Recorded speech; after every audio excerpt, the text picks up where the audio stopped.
TV serial Anupama का बुधवार का एपिसोड आपके लिए कई दिलचस्प मोड़ लेकर आएगा। आद्या की तलाश में अनुपमा मेघा के घर में घुस तो जाएगी, लेकिन डीन के लौटने से पहले वह निकल नहीं पाएगी। अनुपमा को मेघा के घर में आद्या के हाथ का लिखा वो लेटर मिलेगा, जिसमें उसने अपने दिल की सारी कहानी खोल कर रख देगी। आद्या को अपनी गलती का एहसास है कि उसने अपने माता पिता के साथ ऐसा बर्ताव किया है।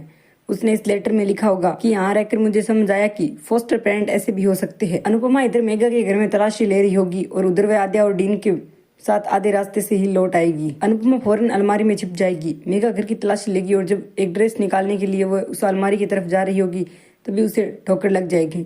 तब आद्या अलमारी खोलेगी और अंदर अपनी माँ को पाएगी। अनुपमा और आद्या किसी तरह अपने इमोशंस कंट्रोल करेगी और फिर मेघा के बाहर जाने पर आद्या अंदर से कमरा बंद कर लेगी और अपनी माँ से गले लगाकर खूब रोएगी।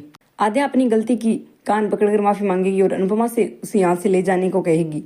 अनुपमा तब आद्या से कहेगी कि कल मंदिर पर जन्माष्टमी का कार्यक्रम है और तुझे कुछ भी बहाना बनाकर वहां आना होगा। इधर ये सब तमाशा चल रहा होगा और उधर शाहनिवास में मीनू को देखने लड़के वाले आए होंगे और बिना उसकी मौजूदगी के उसके रिश्ते की बात हो रही होगी। आश्रम में सागर रो रहा है क्योंकि वो चाहकर भी मीनू को नहीं पा सकता।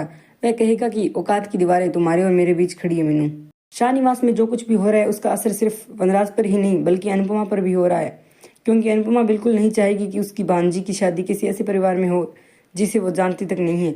जाहिर है कि आगे फिर एक बार अनुपमा शाहनिवास के खिलाफ जाएगी और उस चक्कर में तमाशा होगा, लेकिन इससे पहले अनुपमा और आद्या वाला चैप्टर क्लोज होना है, क्योंकि अनुपमा जब तक अनुज और आद्या को मिलवाती नहीं तब तक कहानी से एक एंगल खत्म नहीं होगा।